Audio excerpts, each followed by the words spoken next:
जय Hind everyone, my name is Gagandeep and I welcome you all on our YouTube channel name proud group of NCC. अगर आपको कोई ये कहे कि सिर्फ एक वीडियो को देख के आप अपने एनसीसी के बी और सी सर्टिफिकेट के एग्जाम में बहुत ही अच्छा स्कोर कर सकते हैं, या फिर कोई ये कह दे कि आपको सिर्फ एक वीडियो देखनी है और आपके एग्जाम में जो क्वेश्चन पूछे जाएंगे वो 70 से 80% आपके कवर हो जाएंगे, तो मेरे हिसाब से वो वीडियो आपको देख लेनी चाहिए। और वो वीडियो है आज की वीडियो, क्योंकि आज की वीडियो में हम वे क्वेश्चन करने वाले हैं जो आपके एनसीसी के एग्जाम में बार बार पूछे गए हैं और आगे भी पूछे जाते रहेंगे। और सिर्फ इस एक वीडियो को अगर आप कंप्लीटली देखते हैं तो आपके एग्जाम के 70 से 80% क्वेश्चन है ना, वो सारे के सारे यहीं से कवर हो जाएंगे, क्योंकि हम यहाँ पे पूरे का पूरा पेपर सोल्व करने वाले हैं और साथ में उससे रिलेटेड क्वेश्चन भी डिस्कस करेंगे। तो चलिए स्टार्ट करते हैं आज की क्लास को। और आज की क्लास का जो सबसे पहला क्वेश्चन है यहाँ पे, वो सबसे पहला क्वेश्चन है हमारा फिल इन दी ब्लैंक से, यानी कि रिक्त स्थानों की पूर्ति करो। और यहाँ पे जो क्वेश्चन बनता है वो है while proceeding for drill uniform should neither be loose nor tight. यहाँ पे टाइट आएगा भाई, जब भी हम ड्रिल के लिए जा रहे हैं तो हमारी यूनिफॉर्म जो है वो ना तो ज्यादा ढीली होनी चाहिए और ना ही ज्यादा टाइट होनी चाहिए। नेक्स्ट क्वेश्चन है यहाँ पे कि सावधान पोजीशन जब होती है तो दोनों पांवों के बीच में कितने डिग्री का कोण बनता है। वेरी वेरी इंपॉर्टेंट क्वेश्चन है, कई बार मैंने क्लास में बताया। तो ये 30 डिग्री का कोण बनता है, ये बात आपको ध्यान में रखनी है। आपको पता है कि जब सावधान पोजीशन होती है तो क्या होती है, एडी मिली हुई होती है और पंजे खुले हुए होते हैं। तो जब एडी मिली हुई है, पंजे खुले हुए हैं, तो बीच में एक कोण बनता है। ये कोण कितने डिग्री का बनता है, 30 डिग्री का बनता है। वेरी वेरी इंपॉर्टेंट क्वेश्चन है ये। अब विश्राम में पूछ लेते हैं। विश्राम में तो एडी मिली हुई नहीं होती, लेकिन विश्राम में पूछा जाएगा कि दोनों पैरों के बीच में कितना गैप होता है। तो पंजे से पंजे के बीच का गैप होता है 18 इंच और एडी से एडी के बीच का गैप होता है 12 इंच। तो ये क्वेश्चन भी आपके एग्जाम में पूछे गए हैं, जो आपको ध्यान रखने हैं। नेक्स्ट क्वेश्चन है यहाँ पे कि ड्रिल में जो सैल्यूट होते हैं वो कितने प्रकार के होते हैं। तो ड्रिल में जो सैल्यूट होते हैं वो टोटल 3 प्रकार के होते हैं। वे 3 प्रकार कौन कौन से हैं ये आपको कमेंट बॉक्स में बताना है। ड्रिल में सैल्यूट कितने प्रकार के होते हैं, 3 प्रकार के होते हैं। नेक्स्ट क्वेश्चन है यहाँ पे, नेक्स्ट क्वेश्चन है हमारा डी। क्वेश्चन क्या है, क्वेश्चन ये है कि ड्रिल जो होती है, ड्रिल जो होती है वो कितने प्रकार की होती है। ड्रिल जो हमारी होती है वो कितने प्रकार की होती है। तो ड्रिल होती है टोटल 2 प्रकार की। कौन कौन सी होती है, एक हमारी होती है ओपन ड्रिल, एक होती है ओपन ड्रिल और दूसरी होती है क्लोज ड्रिल, दूसरी होती है क्लोज ड्रिल। अब आपके एग्जाम में ये भी आ सकता है कि ओपन ड्रिल कहां पे होती है और क्लोज ड्रिल कहां पे होती है। तो जब भी हम किसी ऐसे एरिया में हैं, यानी कि किसी बॉर्डर पर है या हम शांति युद्ध क्षेत्र में है, तो वहां पे हमारी होगी ओपन ड्रिल। लेकिन जब हम पीस एरिया के अंदर है तो वहां पे हमारी होती है क्लोज ड्रिल। ध्यान रह जाएगी ये चीज। नेक्स्ट क्वेश्चन की तरफ हम बढ़ते हैं। नेक्स्ट क्वेश्चन हमारा है क्वेश्चन नंबर 1 का भी संक्षिप्त में उत्तर लिखना है। तेज चाल में दाएं और बाएं मुड़ने की कितनी हरकतें होती हैं। तो तेज चाल में दाएं और बाएं मुड़ने की टोटल 4 हरकतें होती हैं। कितनी होती हैं भाई, 4 हरकतें होती हैं, ये बात आपको ध्यान रखनी है। नेक्स्ट क्वेश्चन देखो यहाँ पे, नेक्स्ट है हमारा जांच शस्त्र में बायां पांव कितने आगे आता है। जांच शस्त्र में बायां पांव कितने आगे आता है, ये बात आपको बतानी है। नेक्स्ट यहाँ पे देखो, ये आपको आंसर खुद करना है यहाँ पे। नेक्स्ट है यहाँ पे सलामी शस्त्र और बगल शस्त्र are the situation to which rank of officer. सलामी शस्त्र, देखो ध्यान से देखो क्वेश्चन क्या है। हिंदी में हम डिस्कस करते हैं। पहले बच्चों के कमेंट आए थे कि आप हिंदी में डिस्कस करो सर, हिंदी में एक्सप्लेन करो। तो सलामी शस्त्र और बगल शस्त्र कौन कौन से रैंक को दिया जाता है। सलामी शस्त्र और बगल शस्त्र कौन कौन से रैंक को दिया जाता है। तो सलामी शस्त्र तो दिया जाता है मेजर और मेजर से ऊपर वाले रैंक को। और जो हमारा दूसरा कौन सा है, दूसरा हमारा है बगल शस्त्र। बगल शस्त्र जो दिया जाता है वो दिया जाता है नायब सूबेदार से लेके कैप्टन तक की रैंक को क्या दिया जाता है, बगल सैल्यूट दिया जाता है। नायब सूबेदार से स्टार्ट हुए, कहां तक गए, कैप्टन तक गए, बगल शस्त्र दिया हमने। ठीक है, उसके बाद में लेफ्टिनेंट, कैप्टन, कैप्टन के बाद में मेजर, मेजर रैंक से लेके और ऊपर की जो रैंक होती है उन्हें क्या दिया जाता है, सलामी शस्त्र दिया जाता है। ध्यान में रह जाएगी ये बात। पूछ लिया जाता है कि ये वाला जो सलामी शस्त्र है वो किसे दिया जाता है। एक क्वेश्चन और आपसे पूछा जाता है, देखो भाई यहाँ पे वेरी इंपॉर्टेंट क्वेश्चन है जिसके आपके एग्जाम में आने के पूरे पूरे चांस हैं। और वो क्वेश्चन ये है कि एक नेशनल सैल्यूट होता है, नेशनल सैल्यूट। नेशनल सैल्यूट मतलब क्या? राष्ट्रीय सैल्यूट, नेशनल सैल्यूट। अब नेशनल सैल्यूट किस किस को दिया जाता है? नेशनल सैल्यूट किस किस को दिया जाता है? ये क्वेश्चन आपके एग्जाम में दसियों बार पूछा गया। आप कोई पेपर उठा के देख लो, ये क्वेश्चन आपको मिल जाएगा। तो एक तो नेशनल सैल्यूट दिया जाता है राष्ट्रपति जी को, ठीक है, राष्ट्रपति। दूसरा नेशनल सैल्यूट सिर्फ 3 को ही दिया जा सकता है। दूसरा राज्य के गवर्नर, और तीसरा हमारा नेशनल फ्लैग, नेशनल फ्लैग यानी कि राष्ट्रीय ध्वज। तो ये 3 हैं जिन्हें नेशनल सैल्यूट दिया जाता है। ये क्वेश्चन आपके एग्जाम में आया है, अभी भी आने के पूरे पूरे चांस है। अगला क्वेश्चन देखो भाई। अच्छा, अब क्वेश्चन है लाइन तोड़ की कमांड कब दी जाती है? लाइन तोड़ की कमांड, लाइन तोड़ कब किया जाता है? देखो एनसीसी में 2 चीजें होती हैं, एक होती है लाइन तोड़, एक तो होती है लाइन तोड़, और दूसरा होता है विसर्जन। ये क्वेश्चन, सारे क्वेश्चन ऐसे हैं जो आएंगे ही आएंगे। और आप यकीन मानिए जब आप एग्जाम के अंदर बैठेंगे तो आपको ये ऐसे की ऐसे याद आएंगी सारी चीजें कि हमने ये भी पढ़ रखा है, हमने ये भी पढ़ रखा है, और आपका एग्जाम बहुत ही अच्छा होने वाला है। बस इसको आपको पूरा देखना है। अगर आपको पूरे मार्क्स लेने हैं अपने एग्जाम में तो इसको पूरा देखना है। लाइन तोड़ क्या होती है? देखो आप ड्रिल कर रहे हैं, ड्रिल करते करते हुए आपको अब ब्रेक लेना है, थोड़ा सा पानी पीने के लिए या कुछ और काम के लिए। तो जो ब्रेक जब दिया जाता है 1-2 मिनट 5 मिनट के लिए, उसे हम लाइन तोड़ बोलते हैं। क्या बोलते हैं? लाइन तोड़ बोलते हैं। लेकिन आज की ड्रिल की प्रैक्टिस आपकी कंप्लीट हो गई है, तो एक तरीके से जो कहते हैं ना आज की छुट्टी हो गई है, तो उसको हम बोलते हैं विसर्जन। ठीक है, डिफरेंस समझ में आ गया? लाइन तोड़ कुछ समय के लिए ब्रेक लिया जाता है, विसर्जन आज का day over, next day start करेंगे या नेक्स्ट क्लास में स्टार्ट करेंगे। क्लियर होगी ये वाली बात? लाइन तोड़। तो लाइन तोड़ कब किया जाता है? जब थोड़े समय के लिए ब्रेक करना हो तो क्या किया जाता है? लाइन तोड़ किया जाता है। नेक्स्ट देखो यहाँ पे, नेक्स्ट क्या है? नेक्स्ट है हमारा what is the strength of cadet in सम्मान गार्ड ऑफ वीआईपी। वीआईपी के सम्मान गार्ड में कितनी स्ट्रेंथ होती है? तो 150 होती है। प्रेसिडेंट का जो गार्ड ऑफ ऑनर है उसमें कितनी होती है? 150 होती है। ये बात आपको ध्यान रखनी है। आगे देखो भाई, आगे हमारा क्वेश्चन रिक्त स्थानों की पूर्ति करो। रिक्त स्थानों की पूर्ति करो यानी कि खाली स्थान भरने हैं, फिल इन दी ब्लैंक्स का क्वेश्चन है। क्वेश्चन है 7.62 mm LMG जो होती है ओन ए ट्राइपोड, रेंज पूछ रखी है। ट्राइपोड जिसमें 3 पैर होते हैं, जिसके ऊपर राइफल रखी जाती है, उसको हम ट्राइपोड बोलते हैं। बाइपोड 2 पैरों के लिए, ट्राई 3 के लिए, क्वार्टर 4 के लिए, पेंटा 5 के लिए। ये वर्ड आपको पता होंगे। तो ट्राइपोड हो गया। अब ये रेंज पूछ रहे हैं किसकी? LMG की। पहले तो ये बताओ कि LMG की फुल फॉर्म क्या होती है? ये क्वेश्चन आपके एग्जाम में कई बार है। LMG की फुल फॉर्म होती है लाइट मशीन गन। क्या होती है? Light machine gun. Light machine gun हमारी LMG की फुल फॉर्म होती है। अब इसमें पूछ रखा है LMG की रेंज ट्राइपोड के ऊपर कितनी होती है? तो 1000 मीटर होती है भाई।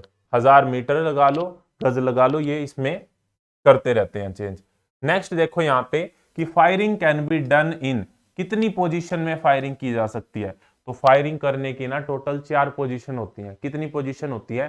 4 पोजीशन। कौन कौन सी? खड़े होके फायरिंग कर सकते हैं, बैठ के फायरिंग कर सकते हैं, लेट के फायरिंग कर सकते हैं, और घुटनों के बल बैठ के फायरिंग कर सकते हैं। 4 होगी, दोबारा से बता रहा हूं।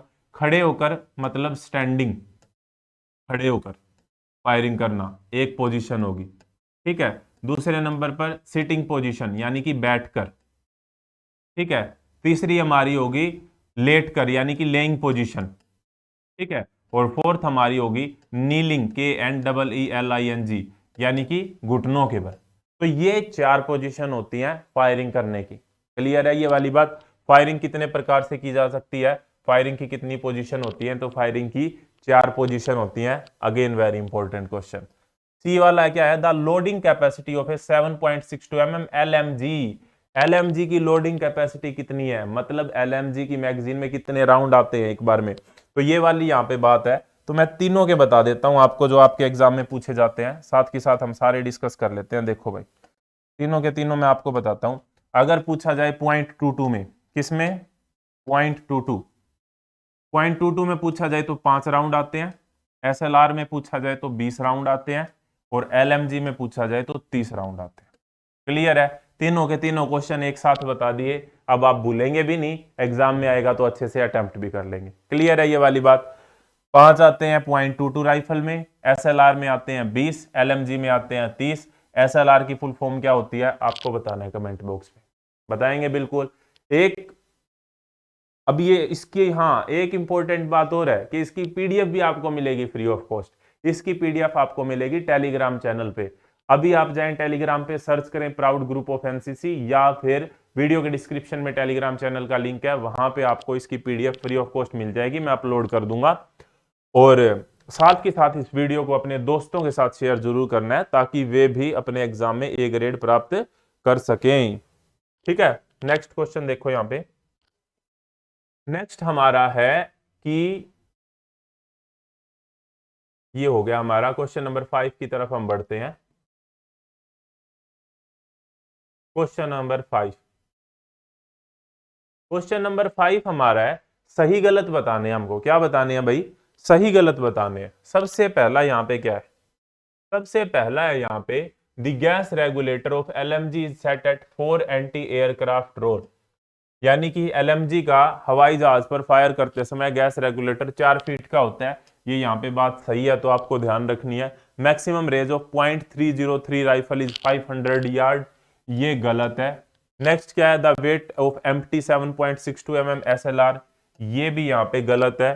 7.62 mm हिंदी में पढ़ता हूं मैं। LMG का फायरिंग पिन टूट जाने पर LMG का सिंगल राउंड फायर करती है, नहीं कोई राउंड फायर नहीं करती। और जो 9 mm carbine machine with open butt is 27 inch length पूछ रखी है, सही है भैया। 9 mm कार्बाइन की ओपन बट के साथ अगर लेंथ पूछी जाती है तो वो कितनी होगी भाई? यहाँ पे 27 इंच होगी, ये बिल्कुल सही है। यहाँ पे एक यहाँ पे जैसे LMG होता है, यहाँ पे इसी तरीके से एक CMG भी होता है। CMG की फुल फॉर्म क्या होती है?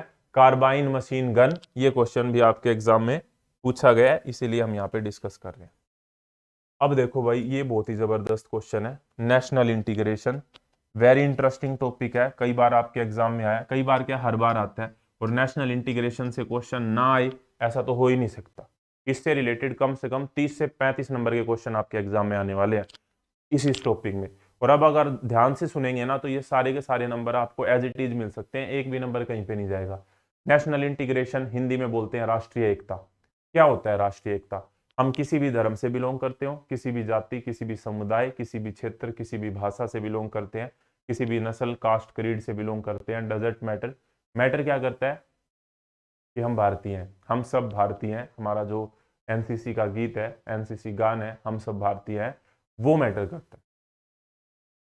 उसी को राष्ट्रीय एकता बोलते हैं। यानी कि हम किसी धर्म से हैं, उससे किसी जाति से हैं, वो मैटर नहीं करता, मैटर करता है राष्ट्रीय एकता, राष्ट्रीय की भावना, दैट इज नोन एज राष्ट्रीय एकता। अब क्वेश्चन यहाँ पे क्या है कि राष्ट्रीय एकता को विघटित करने वाले कौन कौन से तत्व हैं, यानी कि ऐसे कौन कौन से फैक्टर हैं जो अगेंस्ट नेशनल इंटीग्रेशन काम करते हैं, विपरीत में काम करते हैं। तो आप खुद देखो, अगर जातिवाद है तो वो उसके अगेंस्ट काम करेगा, विपरीत काम करेगा। भाषावाद है, क्षेत्रवाद है, कोई कहे कि मेरा क्षेत्र अच्छा है तुम्हारा क्षेत्र अच्छा नहीं है, तो ठीक है, ये नस्लवाद है। ठीक है, लिटरेसी रेट कम है, यानी कि जो एक तरीके से हम कहते हैं साक्षरता, साक्षरता अगर कम है तो भी नुकसान पहुंचाएगा इस चीज के लिए। लोगों में जागरूकता अगर कम है तो नुकसान पहुंचेगा हमारी राष्ट्रीय एकता को। इसके अलावा अमीर और गरीब के बीच में गैप बहुत ज्यादा है तो नुकसान पहुंचेगा राष्ट्रीय एकता को। कई बार जो फॉरेन एलिमेंट होते हैं, यानी कि जो विदेशी तत्व होते हैं, वो नुकसान पहुंचाने की कोशिश करते हैं हमारी राष्ट्रीय एकता को। इंटरनल सिक्योरिटी के जो इशू हैं उनके कारण नुकसान पहुंचता है। और कई बार कुछ पॉलिटिकल पार्टी अपने स्वार्थ को सिद्ध करने के लिए लोगों को आपस में लड़ा देती हैं जो राष्ट्रीय एकता के विरुद्ध होता है। तो ये कुछ पॉइंट है, ये पॉइंट आपको इसी तरीके से बना के रखने हैं। अब देखो, मैंने कोई रट नहीं रखा, लेकिन जैसे मैंने समझ रखा है आपको भी वैसे ही समझ के उसके आंसर लिख के आने और आपको पूरे नंबर मिल जाएंगे। देखो, जैसे सांप्रदायिकता होगी तो अगेंस्ट में काम करेगा। भाषावाद, कोई कहता है कि ये भाषा अच्छी है ये खराब है, ये मैटर नहीं करता, मैटर क्या करता है, हम सब भारतीय हैं। क्षेत्रीयता की भावना, जातिवाद, राजनीतिक दल, आर्थिक असमानता और विदेशी तत्व। देखो, ये सारे के सारे पॉइंट हमने डिस्कस किए, यही यहां पर लिखे। ऐसे ही आपको एग्जाम में लिख के आने और पॉइंट्स बना के लिख के आने, अगर आपको अच्छे से मार्क्स चाहिए हैं तो। नेक्स्ट है यहाँ पे question number 7, what do you mean by national integration. मैंने बता दिया, राष्ट्रीय एकता एक मनोभाव होता है जिसमें निष्ठा, एकता और भक्ति की भावना होती है, जिसका मुख्य केंद्र बिंदु राष्ट्र होता है। क्लियर है ये वाली बात। आगे देखो भाई, what is the aim and purpose of national integration camp. बहुत ही अच्छा क्वेश्चन, मैं आपको समझाता हूं। अब इसकी जगह आपके एग्जाम में अगर आएगा तो ये नेशनल इंटीग्रेशन कैंप नहीं लिखा होगा, इसकी जगह आपको मिलेगा ईबीएसबी लिखा, ईबीएसबी। ईबीएसबी का मतलब होता है एक भारत श्रेष्ठ भारत, एक भारत श्रेष्ठ भारत कैंप। पहले नाम था एनआईसी, नेशनल इंटीग्रेशन कैंप, अब इसका नाम कर दिया गया है एक भारत श्रेष्ठ भारत कैंप। तो ये क्वेश्चन आपके एग्जाम में पूछा जा सकता है कि एनआईसी नेशनल इंटीग्रेशन कैंप का नया नाम क्या है। तो एक भारत श्रेष्ठ भारत कैंप, एक भारत श्रेष्ठ भारत कैंप का पुराना नाम क्या था, तो नेशनल इंटीग्रेशन कैंप। अब कह रहे हैं कि कौन कौन सी बातें सिखाई जाती हैं, अपने राष्ट्र से प्रेम करना, जातिगत तथा क्षेत्रीय हितों की अपेक्षा राष्ट्र हित को महत्व देना, यानी कि जाति या क्षेत्र को ध्यान में ना रखते हुए देश के बारे में सोचना, भाईचारे को बढ़ावा देना, व्यापक शिक्षा का प्रसार करना, सामाजिक समानता को बढ़ावा देना, देशाटन, देशाटन मतलब अपने देश के अंदर विजिट को बढ़ावा देना। ये चीजें सारी की सारी नेशनल इंटीग्रेशन कैंप यानी कि एक भारत श्रेष्ठ भारत कैंप में सिखाई जाती हैं। बहुत ही जबरदस्त कैंप होता है, बॉयज और गर्ल्स सभी इसे अटेंड करते हैं। नेशनल कैंप होता है तो सभी डायरेक्टरेट से कैडेट यहाँ पे आते हैं, अपने अपने कल्चर को शो करते हैं दूसरे कल्चर के लोगों को, और दूसरे लोगों के कल्चर्स को समझते हैं, और इस तरीके से एक राष्ट्रीयता की भावना हमें पैदा होती है। नेक्स्ट देखो यहाँ पे question number 9, right the main basis of national building, यानी कि राष्ट्र निर्माण के अंदर मुख्य आधार कौन कौन से होते हैं। एक तो भौगोलिक एकता होनी चाहिए, एक लैंड बाउंड्री हो, डिफाइन कर रखी हो, ये भाई हाँ ये हमारा भारत देश है, ये हमारे भारत का नक्शा है, ठीक है। दूसरा क्या है, ऐतिहासिक एकता होनी चाहिए, हिस्ट्री, हाँ हमारी हिस्ट्री के अंदर रहे हैं, महाराणा प्रताप जी रहे हैं, चंद्रगुप्त मौर्य रहे हैं, तो ये हमको इकट्ठा करके रखता है। अब वो स्टेट में बिहार से थे, लेकिन पूरा देश चंद्रगुप्त मौर्य जी पे गर्व करता है, चाणक्य की बातों को सीखता है, तो ये हमारी जो कॉमन हिस्ट्री है ये हमें बांध के रखती है एज ए नेशन। राजनीतिक एकता, पॉलिटिकल पार्टीज बांध के रखती हैं कई बार, सामाजिक एकता है हमारे अंदर, धार्मिक एकता है, जातीय एकता है, राजनीतिक एकता है, ये सारी चीजें नेशन बिल्डिंग का काम करती हैं, एक तरीके से हमको बांध के रखती हैं, इनके पॉजिटिव पॉइंट है। अब ये इंपॉर्टेंट डेज हैं जो आपके एग्जाम में पूछे जाते हैं। आपसे पूछा गया है कि बताओ भाई टीचर्स डे कब मनाया जाता है, अध्यापक दिवस, तो 5 सितंबर को मनाया जाता है सर्वपल्ली राधाकृष्णन जी की याद में। चिल्ड्रंस डे कब मनाया जाता है, 14 नवंबर को मनाया जाता है चाचा नेहरू जी की याद में। विजय दिवस 26 जुलाई हमारा हो गया।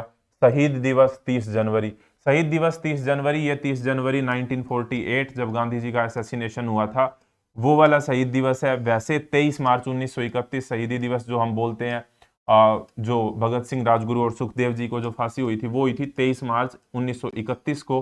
शहीदी दिवस अगर पूछा जाए तो, शहीद दिवस अगर पूछा जाए तो वो 30 जनवरी 1948 को गांधी जी के लिए। एड्स डे कब मनाया जाता है, एड्स डे मनाया जाता है 1 दिसंबर को। एड्स की full form acquired immunodeficiency syndrome पूछा जाता है आपके एग्जाम में, और 1 दिसंबर को एड्स दिवस के रूप में मनाया जाता है। नेक्स्ट क्वेश्चन की तरफ हम बढ़ते हैं, question number 11, right the fundamental rights of Indian citizen. Fundamental right क्या होते हैं, फंडामेंटल राइट होते हैं हमारे मौलिक अधिकार। संविधान के कौन से संविधान संशोधन में है या कौन से आर्टिकल के अंदर दिए गए हैं, ये बात आपको बतानी है।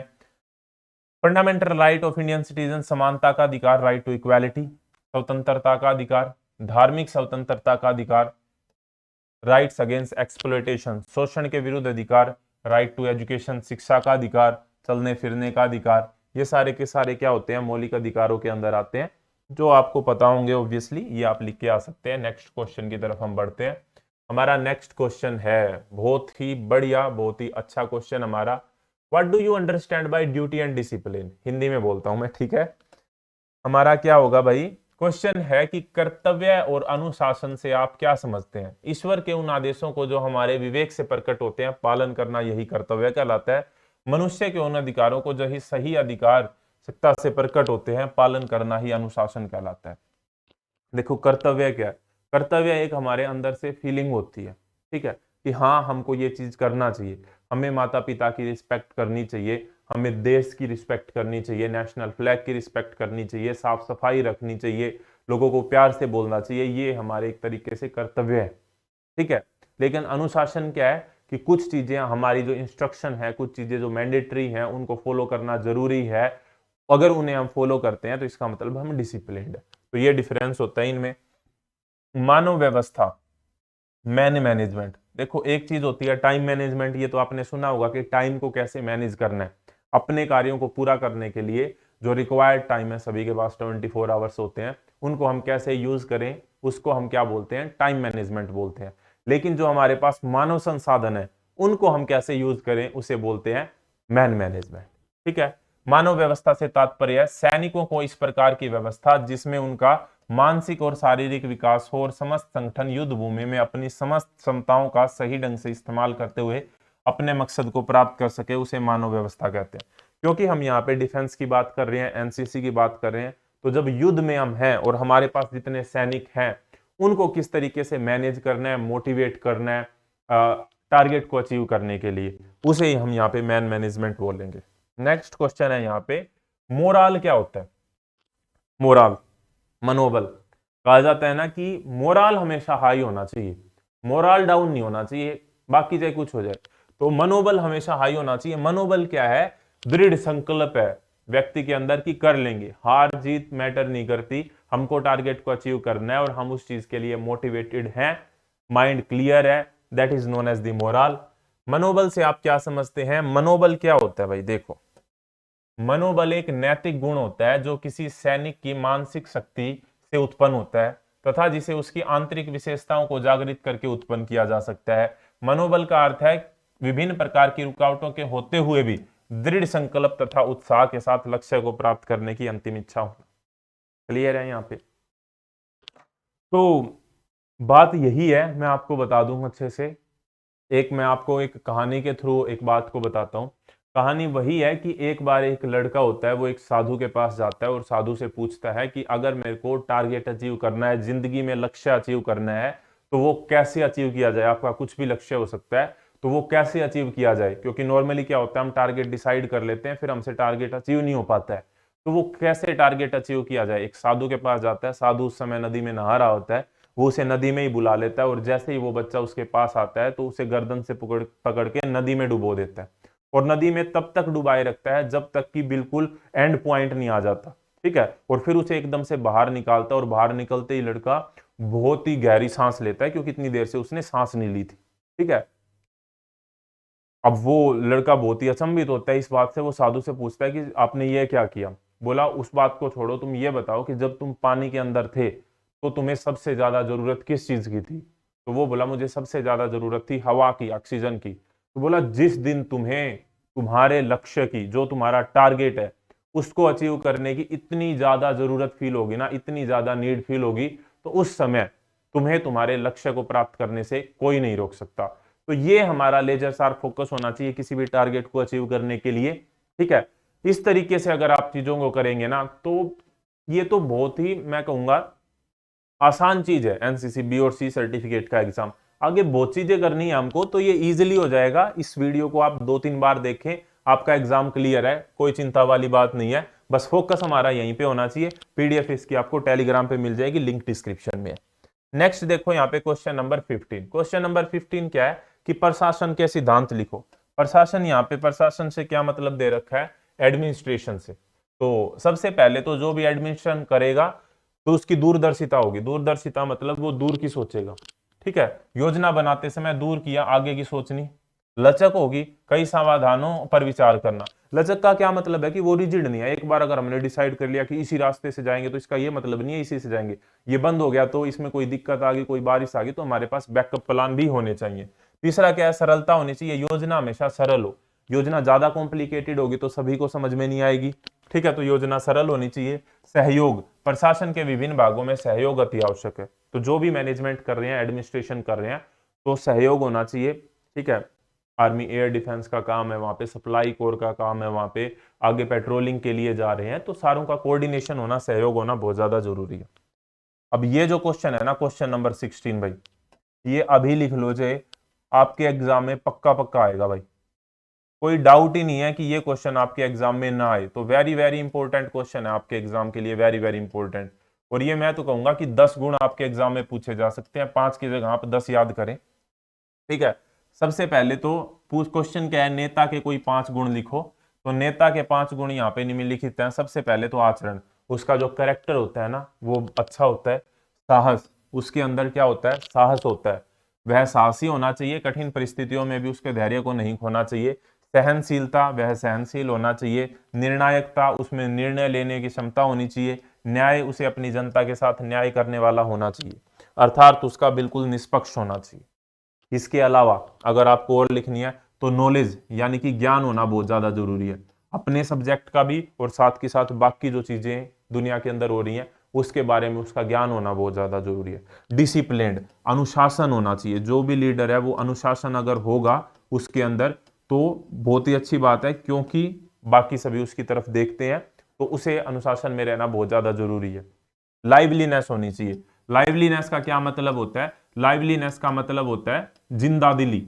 जिंदा दिली होनी बहुत ज्यादा जरूरी है। जब भी वो अपने जो जूनियर्स हैं उनको कमांड दे रहा है तो वो एक खुशमिजाज व्यक्ति होना चाहिए, सीरियस, हर टाइम सीरियस वाले रहने वाला नहीं, खुश हो, जिंदा दिल हो, हंसी खुशी रहे लोगों के साथ, तो वो लाइवलीनेस इसकी एक क्वालिटी होती है। तो इस तरीके से टोटल 10 क्वालिटी आपको याद करके जानी है। नेक्स्ट क्वेश्चन की तरफ हम देखो। What do you mean by motivation? Motivation से क्या मतलब है? मोटिवेशन को हम हिंदी में कहते हैं प्रेरणा। प्रेरणा व्यक्ति की वह अंदर की शक्ति होती है जो व्यक्ति को कार्य करने की प्रेरणा देती है। प्रेरणा व्यक्ति के व्यवहार में उद्देश्य की दिशा को निर्धारित करती है। मोटिवेशन डिफाइन करना आपको, आप कर सकते हैं। आगे देखो भाई, क्वेश्चन नंबर 18, सही गलत बताने हैं। सही गलत में देखो यहाँ पे सबसे पहला है यहाँ पे कि ऑनेस्टी, ईमानदारी, करेज, साहस, लाफुल, हसमुख, परसिवरेंस, परसिवरेंस मतलब कॉन्टिन्यूसली लगा रहता है वो उसी काम में, are the good quality of a leader. बिल्कुल सही बात है, ये एक नेता की क्वालिटी होती है, बिल्कुल सही लिख रखा है, कोई दिक्कत नहीं है इसमें। आत्मविश्वास कैडेट को मनोबल पर विपरीत असर करता है, विपरीत नहीं करता भाई, सही असर करता है, आपको ध्यान रखना है। तो ये गलत हो गया यहाँ पे। एबिलिटी टू टेक डिसीजन, अच्छा हिंदी में पढ़ता हूं मैं, दोबारा से इंग्लिश में पढ़ने लगा। निर्णय लेने की क्षमता एक नेता की गुणवत्ता नहीं है, गुणवत्ता है, नेता को निर्णय लेना चाहिए, इसका मतलब ये बात गलत लिख रखी है। नेतृत्व दो मानव के बीच का संबंध नहीं है। नेतृत्व, the leadership is not related to to humans. Leadership leadership होती है, इसमें इस चीज से रिलेटेड कोई रिलेशन नहीं है, तो ये गलत है। सच्चाई और दृढ़ता कैडेट के मनोबल को ऊंचा रखता है, बिल्कुल सही बात है। अगर आप सच्चे हैं, अगर आप में दृढ़ता है अपने डिसीजन को लेके, तो आपका मोटिवेशन हमेशा हाई रहेगा, आपका मोरल हाई रहेगा। आगे देखें भाई, नेक्स्ट क्वेश्चन हमारा है, अच्छा यहाँ पे सही गलत ही यहाँ भी, तो देखो सही गलत में हमारा है नैतिक सम्मान और वफादारी एक नेता द्वारा नहीं अपनाया जाता। अपनाया जाता है भाई, अपनाया जाता है, तो इसका मतलब ये फॉल्स है। ठीक है, एक नेता की क्षमता कैडेट को अपने आदेश स्पष्ट रूप से नहीं समझा जा सका। एक नेता की क्षमता कैडेट को अपने आदेश स्पष्ट रूप से नहीं समझा सका, मतलब क्या, एक नेता, ability of a leader not clearly explain his order to a cadet, मतलब क्या ये एबिलिटी है एक नेता की कि वो कैडेट को अच्छे से ना समझा पाए? नहीं, ये गलत है बात, कैडेट को तो अच्छे से समझाना पड़ेगा, मतलब जो भी बात हम समझा रहे हैं वो समझानी पड़ेगी। अगला क्या है, आत्मविश्वास नेता का गुण नहीं है, गलत है, आत्मविश्वास नेता का गुण है। ठीक है, नेतृत्व, मनोबल, लगाव, अनुशासन और दक्षता नेतृत्व के मुख्य लक्षण नहीं है, गलत है, नेतृत्व के लक्षण हैं ये। लीडरशिप ट्रेनिंग कैंप नेतृत्व के विकास के लिए चलाया जाता है, बिल्कुल बिल्कुल नेतृत्व के विकास के लिए चलाया जाता है। आपके एनसीसी के कैंप होते हैं, उसमें एक कैंप होता है एएलसी, एक कैंप होता है बीएलसी। बीएलसी की फुल फॉर्म होती है बेसिक लीडरशिप कैंप, एएलसी की फुल फॉर्म होती है एडवांस लीडरशिप कैंप, ध्यान रखनी है ये बात। एक लीडर को शारीरिक और मानसिक तौर पर मजबूत होना जरूरी है, बिल्कुल सही बात है भाई, मजबूत होना चाहिए। एक लीडर होने के नाते अधीनस्थ को एक टीम के तौर पर ट्रेनिंग दे। अधीनस्थ मतलब कौन होते हैं? जो अंडर में आते हैं, तो ट्रेनिंग देनी जरूरी है, हाँ भाई जरूरी है। एक लीडर होने के नाते उदाहरण दे, हाँ मतलब क्या है कि लीडर धमका के काम ना करवाए, लीडर खुद अच्छा काम करे, एग्जाम्पल सेट करे, दूसरे उसे देखेंगे फॉलो करेंगे, बिल्कुल सही है ये वाला। क्वेश्चन नंबर 19 देखो भाई, क्वेश्चन नंबर 19 हमारा है, प्राकृतिक आपदा से आप क्या समझते हैं? एनसीसी कैडेट किस प्रकार सिविल अधिकारियों की मदद कर सकते हैं? बहुत ही अच्छा क्वेश्चन है, मैं आपको समझा देता हूं। प्राकृतिक आपदा, कोई भी आपदा होती है, पहले तो ये पूछा गया कि आपदा क्या होती है। आप ये समझो, आपदा यानी कि डिजास्टर। डिजास्टर क्या होता है? कोई भी ऐसी बड़ी घटना हो सकती है, जैसे बाढ़ आ गई, भूकंप आ गई, सुनामी आ गई, जिससे जान और माल का भारी नुकसान होता है, और उस टाइम पे उसे एकदम से कंट्रोल करना बहुत ही मुश्किल होता है जो हमारे पास संसाधन है उनके द्वारा, तो उसे हम आपदा बोल देते हैं। आपदा पूछी जाती है कितने प्रकार की होती है, ये क्वेश्चन आपके एग्जाम में है, तो दो प्रकार की होती है। एक होती है नेचुरल, ठीक है, एक होती है नेचुरल और दूसरी होती है मैन मेड, यानी कि एक होती है प्राकृतिक और दूसरी होती है मानव निर्मित। प्राकृतिक और मानव निर्मित, ये पूछा जाएगा। अब आपसे पूछ लेंगे कि कहीं पे भूकंप आ गया तो प्राकृतिक है या मानव निर्मित है? भूकंप प्राकृतिक है। कहीं पे आग लगी है, किसी फैक्ट्री के अंदर आग लगी है, तो प्राकृतिक है या मानव निर्मित है? मानव निर्मित है। ये क्वेश्चन आपसे पूछा जा सकता है। प्राकृतिक आपदा क्या होती है? जो प्रकृति के द्वारा आती है, ये बात होगी क्लियर। एनसीसी कैडेट कैसे हेल्प करेंगे? आपको मैं बता दूं, ऐसे बिल्कुल भी नहीं लिख के आना। मैं यहीं पे बता रहा हूं, ऐसे बिल्कुल भी नहीं लिख के आना। अब इसका क्या मतलब है ऐसे नहीं लिख के आना? आपको पॉइंट्स बना के लिखने हैं, क्योंकि जो पेपर आपका चेक करेगा वो पूरे पैरे को नहीं पढ़ने वाला आप वाले को। आपको पॉइंट्स बना के लिखने हैं कि एनसीसी कैडेट प्राकृतिक आपदा में निम्नलिखित हेल्प कर सकते हैं, निम्नलिखित सहायता कर सकते हैं। पॉइंट नंबर 1, वे जो एडमिनिस्ट्रेशन है उसकी सहायता कर सकते हैं, उसको हेल्प कर सकते हैं सिचुएशन को संभालने के लिए। दूसरा, वे जो जरूरतमंद हैं, लोग हैं, उन्हें खाने की चीज सप्लाई कर सकते हैं। तीसरा, उन्हें दवाइयां वगैरह सप्लाई करने में मेडिकल टीम्स की हेल्प कर सकते हैं। चौथा, लोगों को मोटिवेट कर सकते हैं। पांचवा, लोगों को सुरक्षित स्थान पर पहुंचाने में हेल्प कर सकते हैं। छठा, ब्लड डोनेशन कैंप लगा सकते हैं रिक्वायरमेंट के लिए। इस तरीके से आपको पॉइंट बना बना के लिखने हैं ताकि आपको पूरे मार्क्स मिल सकें। नेक्स्ट क्वेश्चन देखो, question number 20। What help can be given by NCC cadets during flood? NCC कैडेटों द्वारा बाढ़ में कौन कौन सी हेल्प दी जाती है? देखो जैसे यहाँ पे लिख रखा है, लोगों को सुरक्षित जगहों पर पहुंचा सकते हैं, पीड़ितों को जल्दी से जल्दी अस्पताल पहुंचा सकते हैं, उनके सामान की रक्षा कर सकते हैं, नावों का इंतजाम करवाने में मदद कर सकते हैं। इस तरीके से पॉइंट बनाने हैं आपको। जितने नंबर का क्वेश्चन हो उतने पॉइंट बना देना। 5 नंबर का क्वेश्चन है, 5 पॉइंट बना देना। एक और पॉइंट यहाँ पे लिख देना कि जो वहां पर एडमिनिस्ट्रेशन है उसकी हेल्प कर सकते हैं, ठीक है, लोगों को जागरूक कर सकते हैं, लोगों को प्रेरित कर सकते हैं, मोटिवेट कर सकते हैं। नेक्स्ट देखो यहाँ पे, what is your preparation from air attack? मान लो हवाई हमला होने वाला है, क्या तैयारी करोगे आप? पूछ लिया इन्होंने, हवाई हमला होने वाला है, आपको पता है जैसे अभी रशिया और यूक्रेन के बीच में चल रहा है, तो ये बेसिक चीजें आपको आनी चाहिए। वहां पे हवाई हमले हो रहे हैं तो क्या होना चाहिए? हवाई हमले का खतरा होने पर 2 मिनट तक रुक रुक कर सायरन और सीटियां धीमे सुर में बजाना, और खतरा टल जाने पर 2 मिनट तक जोर जोर से सायरन की सीटियां बजाना। बचाव की क्या क्या तैयारी करेंगे? जहां पर हवाई हमले का ज्यादा खतरा हो वहां पर 8 फीट व 4 फीट गहरा गड्ढा खोदे, मतलब 8x4 का बना ले। मकान के सबसे नीचे वाली मंजिल में किसी भीतरी कमरे के शरण स्थल बनाए, मतलब नीचे जो कमरे होते हैं ना वहां पे शरण स्थल बनाए अगर हवाई हमला होने वाला है तो। दरवाजे और खिड़कियां हमेशा बंद रखें।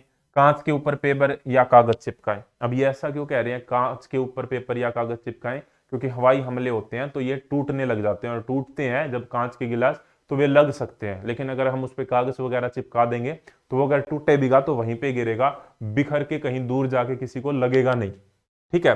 कांच के ऊपर ये हो गया। और खाने पीने व प्रथम उपचार यानी कि फर्स्ट एड का सामान इकट्ठा करके रखें।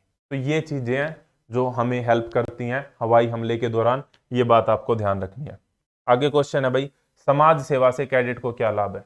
अब क्वेश्चन ये पूछा गया भाई, समाज सेवा हम करते हैं कैडेट, जो एनसीसी के कैडेट होते हैं, इससे हमको क्या लाभ होता है, हमारा क्या फायदा है भाई? अब देखो, समाज सेवा जब व्यक्ति करता है ना तो उससे हमको पता है क्या फायदा होता है। उससे हमको फायदा होता है हृदय में हमारे परोपकार की भावना, त्याग की भावना, उदारता की भावना, दया की भावना, उज्जवल भावनाओं का विकास होता है। कैडेटों का जो नैतिक स्तर है, भातृत्व यानी कि भाईचारे की भावना, और नेतृत्व के गुणों का यानी कि लीडरशिप क्वालिटीज का विकास होता है। ये फायदे होते हैं सामाजिक हेल्प करने में, ठीक है। आगे देखो भाई, हमारा क्वेश्चन नंबर 23। क्वेश्चन नंबर 23 है, देश में, यहाँ पे स्पेलिंग बस थोड़ी थोड़ी ठीक करते रहना, देश में चलाए जा रहे प्लस पोलियो प्रोग्राम में एनसीसी कैडेट किस प्रकार से हेल्प कर सकते हैं? प्लस पोलियो पोलियो के लिए था, इरेडिकेट हो गया। मैं आपको यही कहूंगा कि इस पोलियो वाले की जगह अब आप कोविड में किस तरीके से हेल्प किया एनसीसी कैडेटों ने, इस क्वेश्चन को तैयार करके जाना, क्योंकि इसके आने के बहुत ज्यादा चांसेस है। 99.99% कोविड वाला क्वेश्चन आपके एग्जाम में आएगा कि कोविड के अंदर एनसीसी के कैडेट किस तरीके से हेल्प कर सकते हैं, वो बातें आपको तैयार करनी है, इसे छोड़ दो भाई, ठीक है। पोलियो वाला अब नहीं आने वाला। क्वेश्चन है यहाँ पे एचआईवी का। अब एचआईवी में क्या पूछ रखा है, इसमें पूछ रखा है एचआईवी के बचाव के उपाय लिखो। वेरी इंपॉर्टेंट क्वेश्चन है। सबसे पहले तो आपको एचआईवी की फुल फॉर्म बतानी है कमेंट बॉक्स में, फिर आपको एड्स की फुल फॉर्म बतानी है कमेंट बॉक्स में, फिर आपको यह बताना है कि एड्स डे कब मनाया जाता है, क्योंकि मैं इसी वीडियो में पहले आपको बता चुका हूं ये सारी की सारी चीजें। तो एचआईवी की फुल फॉर्म, एड्स की फुल फॉर्म और एड्स डे कब मनाया जाता है, ये कमेंट बॉक्स में अभी के अभी लिखो, वीडियो को रोक के आगे बाद में देखना। एचआईवी से बचाव के तो देखो इसमें क्या है कि एक से अधिक स्त्रियों के साथ शारीरिक संबंध न बनाए, ठीक है, गर्ल्स और बॉयज सभी के लिए लागू होता है। अच्छी क्वालिटी के कंपनी के आपको इस्तेमाल करने हैं। इस्तेमाल, एक चीज यहाँ पे ध्यान रखनी है कि ना, अगर नीडल पहले यूज कर रखी है ना, तो वो नीडल कभी भी यूज ना करें, ठीक है। कोई एड्स देखो, पहले ये देखो, बचाव तो जब करेंगे ना, पहले जब ये पता होगा कि फैलता कैसे है। अगर ये पता है फैलता कैसे है तो उस चीज से बचाव कर लो, अपने आप बचाव हो जाएगा। अब मान लो किसी को एड्स है, उसका उसी का ब्लड अगर किसी दूसरे व्यक्ति को चढ़ा दिया जाएगा तो एड्स हो जाएगा।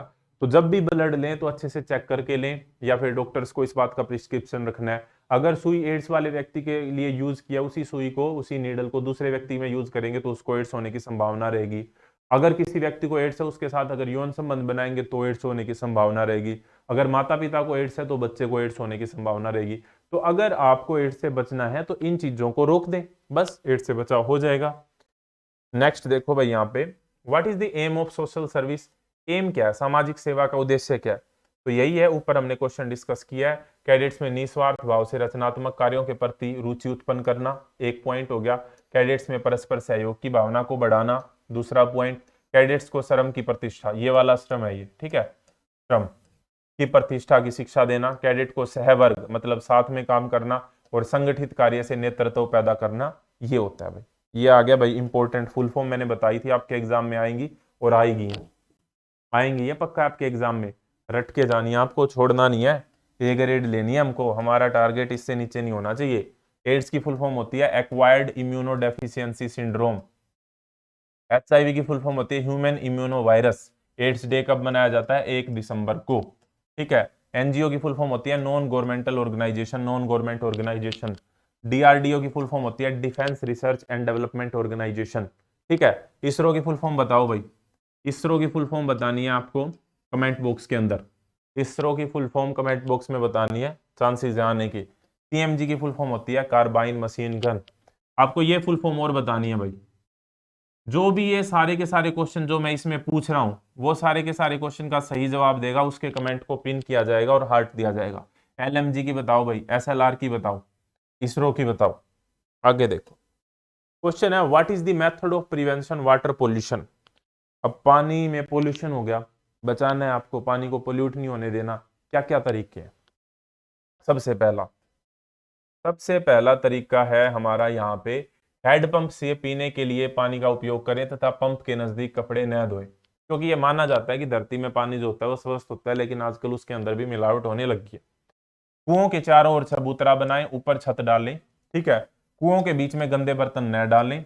पानी वाले बर्तनों को अच्छी तरह साफ और ढक कर रखें। गंदे हाथों से पानी न निकालें। पानी निकालने के लिए घंटी का इस्तेमाल करें। हैंडपंप और पीने के पानी के स्रोतों के पास किसी भी प्रकार की गंदगी न फैलाएं।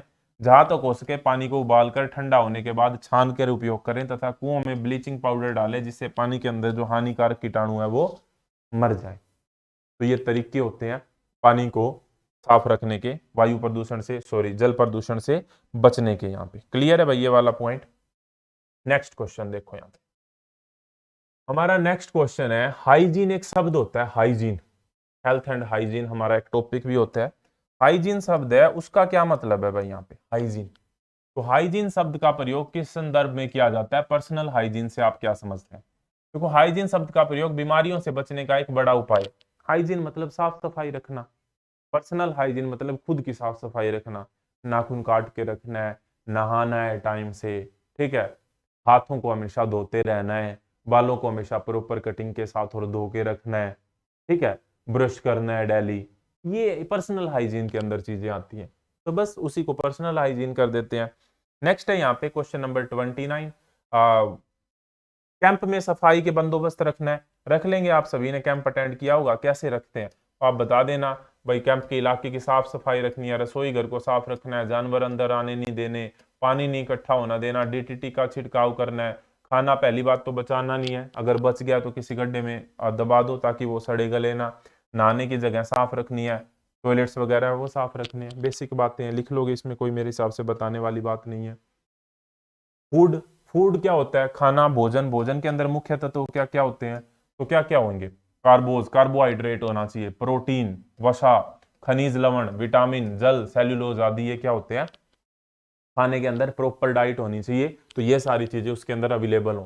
विटामिन सी की कमी से कौन सा रोग हो जाता है, तो सकरवी रोग हो जाता है। बी की कमी से अगर पूछा जाए तो बेरी बेरी रोग हो जाता है, बेरी बेरी रोग। अगर पूछ लिया जाए ए की कमी से कौन सा रोग होता है, तो रतौंधी, रतौंधी बोलते हैं, यानी कि नाइट ब्लाइंडनेस हो जाती है। डी की कमी से कौन सा रोग हो जाता है, तो रिकेट्स नाम का रोग हो जाता है। और डी हमें कौन से, डी हमें किससे मिलता है, विटामिन डी हमें सूर्य से मिलता है। ये कुछ बातें आपको ध्यान रखनी है। अगला क्वेश्चन है question number 32, what do you mean by first aid. First aid से आप क्या समझते हैं, फर्स्ट एड क्या है, कोई भी बंदा है, बेसिक बात समझो, आप, आपको डेफिनेशन रटनी नहीं है, बेसिक बात समझो। कोई किसी बंदे को कोई परेशानी होगी, किसी पर्सन को कोई परेशानी होगी, किसी का कोई एक्सीडेंट हो गया, अब कुछ तो टाइम लगेगा उसको डॉक्टर के पास ले जाने के लिए, हर टाइम तो डॉक्टर अवेलेबल होते नहीं, और वहीं पे तो डॉक्टर अवेलेबल होगा नहीं, तो जब तक हम उसे डॉक्टर के पास ले जाएंगे तब तक हम जो उपचार देते हैं ना, बेसिक जो उपचार देते हैं, उसी को फर्स्ट एड कहते हैं। फर्स्ट एड मतलब पहला उपचार, बेसिक सी डेफिनेशन है फर्स्ट एड की। तो देखो, किसी आकस्मिक यानी कि अचानक घटना या रोग से पीड़ित व्यक्ति को डॉक्टर के पास पहुंचने या अस्पताल ले जाने से पहले जो चिकित्सा दी जाती है ना, उसी को क्या बोलते हैं, प्राथमिक उपचार बोलते हैं। आसान होती हैं चीजें, इस तरीके से आप समझोगे ना, भूलने का सवाल ही नहीं खड़ा होता। अच्छे से करोगे एग्जाम, मुझे पूरा विश्वास है जितने बच्चे ये वीडियो देख रहे हैं उनकी ए ग्रेड आएगी। बहुत सारे बच्चों ने पहले भी कमेंट किए हैं कि जिन जिन ने वीडियोस को देखा है वो ऑलरेडी टॉप कर चुके हैं अपनी बटालियंस। तो ये देखो भाई, यहाँ पे नेक्स्ट क्वेश्चन है, साइकिल एक्सपीडिशन, मतलब साइकिल के ऊपर जो हम चलते हैं, हमारा जो कैंप सा लगता है एक तरीके से, क्या उद्देश्य है उसके, तो उसका ये है, मान लो आपको एड्स के प्रति जागरूकता फैलानी है, आप साइकिल एक्सपीडिशन कर दोगे, साइकिल रैली कर दोगे, तो जनता में किसी विषय के प्रति जागृति पैदा करना, कैडेट्स में आत्मविश्वास को विकसित करना, नेतृत्व की भावना को विकसित करना, जोखिम उठाने की यानी कि डेयरिंग कैपेबिलिटी जो होती है उनको, और धार्मिक इतिहास और पर्यटक स्थल जो है देखने जाना हो किसी को, तो हम साइकिल एक्सपीडिशन का प्लान बना सकते हैं। अब ये वेरी इंपॉर्टेंट क्वेश्चन है भाई, ये अगेन लिख लो, मैं वेरी वेरी इंपॉर्टेंट लिख रहा हूं तो इसका मतलब ये आएगा ही, समझ लो। क्वेश्चन है कि एनसीसी कैडेटों को मुख्यतः कौन कौन से साहसिक प्रशिक्षण दिए जाते हैं। साहसिक प्रशिक्षण, एडवेंचर एक्टिविटी, कौन कौन सी एडवेंचर एक्टिविटी कराई जाती है, पैदल यात्रा, साइकिल एक्सपीडिशन, मोटरसाइकिल एक्सपीडिशन, पर्वतारोहण, माउंटेनरिंग, चट्टानों पर चढ़ना, रॉक क्लाइंबिंग, एडवेंचर कोर्स होते हैं आपके, पैरासेलिंग होता है, पैरा जंपिंग होता है, पैरास्लीदरिंग होता है, सेलिंग अभियान होते हैं, नौकायान अभियान होते हैं, गोताखोरी होती है, ये सारी की सारी एडवेंचर एक्टिविटी है जो एनसीसी में कराई जाती हैं। कैमल सफारी भी कराई जाती है। आगे देखो भाई यहाँ पे, अब ये तो हमने देख लिया कि ये कराए जाते हैं, कराए क्यों जाते हैं, क्वेश्चन ये है कि साहसिक शिक्षा दी क्यों जाती है। अब देखो, कोई भी जब ये हम एडवेंचर एक्टिविटी करेंगे तो वहां पे हम एक दूसरे को समझेंगे, वहां पे हमको सामान ले जाना पड़ेगा तो मैनेजमेंट आएगी, वहां पे बहुत सारे एनसीसी के कैडेट होंगे तो मैनेजमेंट आएगी, वहां पे किसी एक को सीनियर बनाया जाएगा तो लीडरशिप आएगी। तो ये सारी की सारी भावनाएं विकसित होती हैं, भाईचारे की भावना विकसित होगी, दोस्ती बढ़ेगी, प्यार बढ़ेगा, इसके लिए लीडरशिप कराई जाती है। और साहस लेना, साहस जो होता है व्यक्ति में उसकी पैदा होगी, अक्षमता पैदा होगी, ठीक है, लीडरशिप क्वालिटीज उत्पन्न होंगी। तो ये सारी की सारी चीजें लिखनी है। साहसिक क्रियाकलाप के प्रति जागरूकता पैदा होती है, कैडेट्स में साहसिक प्रशिक्षण के प्रति आत्मविश्वास पैदा करना, कैडेट्स में साहस तथा सहवर्ग की भावना का विकास करना, कैडेट्स में लक्ष्य प्राप्त करने हेतु जोखिम उठाने की क्षमता का विकास करना, और कैडेट में नेतृत्व के गुणों का विकास करना। ये इंपॉर्टेंट बातें हैं जो आपको ध्यान रखनी है अगर आप साहसिक प्रशिक्षण में आप लिखते हैं कि कौन कौन सी क्वालिटी होती है। नेक्स्ट क्वेश्चन है भाई यहाँ पे क्वेश्चन नंबर 36। अब पहले तो हमने जल प्रदूषण देखा था, वायु प्रदूषण है। क्वेश्चन यहाँ पे क्या है कि वायु प्रदूषण को किस प्रकार कंट्रोल किया जा सकता है। तो वायु प्रदूषण का सबसे तरीका तो बढ़िया यही है, कंट्रोल करना है तो पेड़ लगाओ। पीपल के, बरगद के, नीम जैसे पेड़ लगाओ। पुराने वाहनों को सड़क पर नहीं चलने देना चाहिए। सड़कों पर चलने वाली गाड़ियों की नियमित जांच होनी चाहिए। ईंधन को कम से कम जलाना चाहिए। ठीक है, ऐसी जो चीजें एयर पोल्यूशन करती हैं उन्हें रोकना चाहिए। चिमनियों वगैरह में पोल्यूशन को कंट्रोल करने के यंत्र लगाने चाहिए। जो जो बातें आपको दिमाग में आती हैं, बेसिक चीजें आप लिखाएंगे, मेरे को पता है। वनों से हमें क्या फायदे होते हैं, वनों से पूछ ले, या फिर ऐसे कह दे भाई पेड़ लगाने के क्या फायदे होते हैं। आपको पता है, पेड़ों से हमें ऑक्सीजन मिलती है, पेड़ों से हमें लकड़ियां मिलती हैं। पेड़ लगाते हैं तो मानसून आता है, यानी कि बारिश होगी तो लोगों के लिए फसलें अच्छी होंगी। पेड़ लगाएंगे तो बाढ़ का खतरा कम हो जाता है। पेड़ लगाने से मृदा अपरदन कम होता है, यानी कि भूमि का कटाव नहीं होगा। बस पेड़ लगाएंगे तो वन जो होंगे, तो वन जो रहेंगे तो वन्य जो जीव होते हैं वो वनों में ही रहेंगे, वो लोगों के घरों में नहीं घुसेंगे।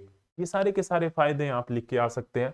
इकोलॉजी क्या होता है भाई? इकोलॉजी एक टर्म होती है, ये देख लो भाई, इंपॉर्टेंट है। अगर आए तो मेरे हिसाब से सारे नहीं लिख के आएंगे इसको।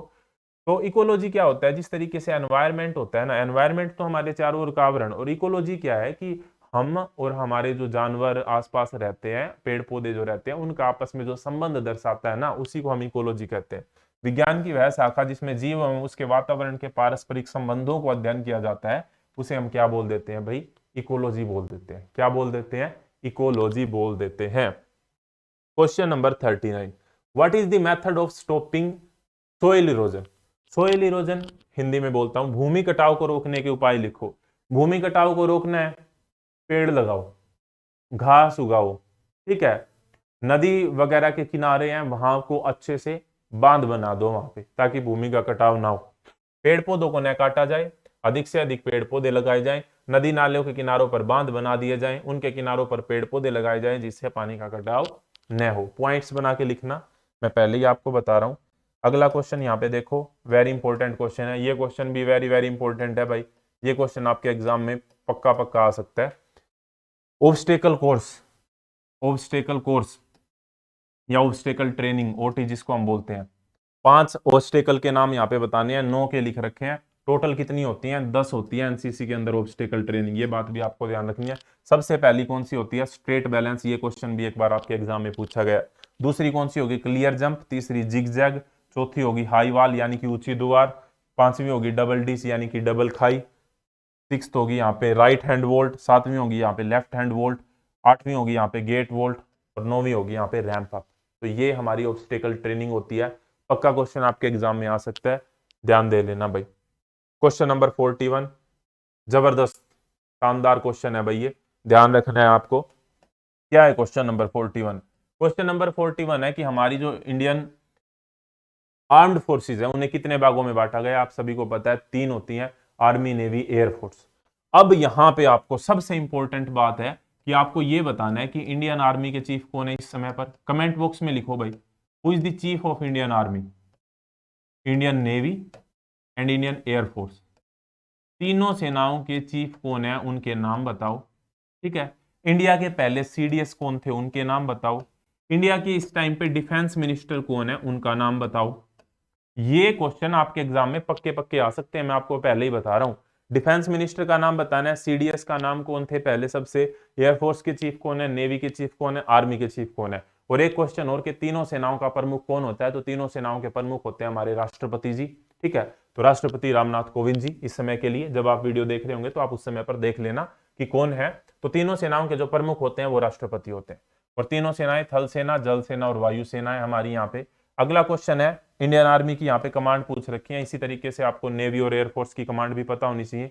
आर्मी में टोटल कितनी कमांड होती है भाई? आर्मी में टोटल 7 कमांड होती हैं। कितनी होती हैं?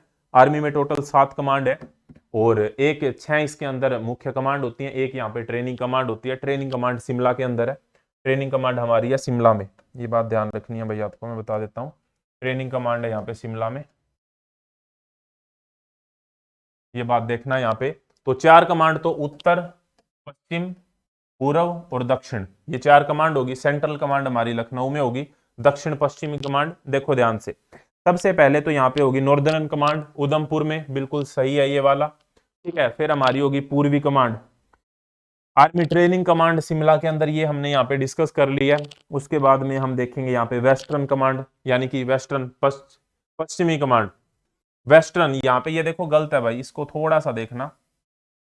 मैं लिखवा देता हूं आपको, इसको सर्कल कर लो एक बार के लिए, मैं लिखवाता हूं आपको। ये वाली कुछ इसमें गलत हो रखी है, तो इसको ना याद रखे, मैं यही कहूंगा आपको। कुछ सही से मैं आपको कराता हूं, ध्यान दे भाई। यहाँ पे सबसे पहला तो देखें भाई, ध्यान रखनी है आपको अच्छे से। सबसे पहला यहाँ पे ऊपर है हमारी नॉर्दर्न कमांड, नॉर्दर्न यानी कि उत्तरी कमांड, ये होगी भाई उधमपुर में, उधमपुर J&K के अंदर है ये। फिर हमारी होगी army training command, army training command, training command हमारी है शिमला में, शिमला में। फिर हमारी है वेस्टर्न कमांड, वेस्टर्न पश्चिमी कमांड, ठीक है, ये हमारी है चंडी मंदिर, चंडी मंदिर। फिर हमारी है सेंट्रल कमांड, सेंट्रल कमांड हमारी कहाँ पे है भाई, लखनऊ में, लखनऊ में हमारी सेंट्रल कमांड। फिर हमारी है साउथ वेस्टर्न कमांड, साउथ मतलब दक्षिणी, दक्षिणी पश्चिमी कमांड, साउथ वेस्टर्न, जयपुर में है, जयपुर में। फिर हमारी ईस्टर्न कमांड यानी कि पूर्वी, कोलकाता में है। और लास्ट हमारी है साउदर्न कमांड यानी कि साउथ की जो हमारी कमांड है, और वो कहां पर है, पुणे में। तो ये है भाई इंपॉर्टेंट 7 कमांड आर्मी की, जो आपके एग्जाम में बार बार पूछी गई हैं, आपको ध्यान रखना है। Question number 43, what information do you get from map reading. Map reading से आप कौन सी इंफॉर्मेशन प्राप्त करते हैं। तो इसकी मदद से हम किसी भी स्थान की जानकारी प्राप्त कर सकते हैं। इसके द्वारा हम मंदिर, किला, मस्जिद, गांव इत्यादि स्थलों की जानकारी प्राप्त कर सकते हैं, ये बात आपको ध्यान रखनी है। नेक्स्ट क्वेश्चन है यहाँ पे, उत्तर कितने प्रकार के होते हैं, वेरी इंपॉर्टेंट क्वेश्चन है, कई बार आपके एग्जाम में पूछा गया है। उत्तर 3 प्रकार के होते हैं, कौन कौन से होते हैं। सबसे पहला हमारा ट्रू नॉर्थ होता है, वास्तविक उत्तर। फिर हमारा मैग्नेटिक नॉर्थ, चुंबकीय उत्तर। फिर हमारा ग्रिड नॉर्थ, ध्रुवीय उत्तर। तो 3 प्रकार के हमारे उत्तर होते हैं। ये वेरी वेरी इंपॉर्टेंट क्वेश्चन थे जो हमने डिस्कस किए आपके एग्जाम के लिए। ये वीडियो अगर आप कंप्लीटली देखते हैं तो बहुत सारे क्वेश्चन आपके क्लियर हो जाएंगे। और फिर अगर आप चाहते हैं कि आपको तो ए ग्रेड लेनी ही है, आपको अच्छे से तैयारी करनी ही है, तो इसी वीडियो के नीचे डिस्क्रिप्शन में एक प्लेलिस्ट दिया है, जिस प्लेलिस्ट को, उस प्लेलिस्ट को अगर आप कंप्लीटली देख लेते हैं तो आपको ए ग्रेड लेने से कोई नहीं रोक सकता। मैं यहाँ पे भी कोशिश करूंगा कि आपको वो प्लेलिस्ट दिख जाए। तो इस तरह की और वीडियो के लिए जुड़े रहिए proud group of NCC YouTube channel के साथ। नेक्स्ट वीडियो तक जय हिंद, जय Bharat, thank you very much.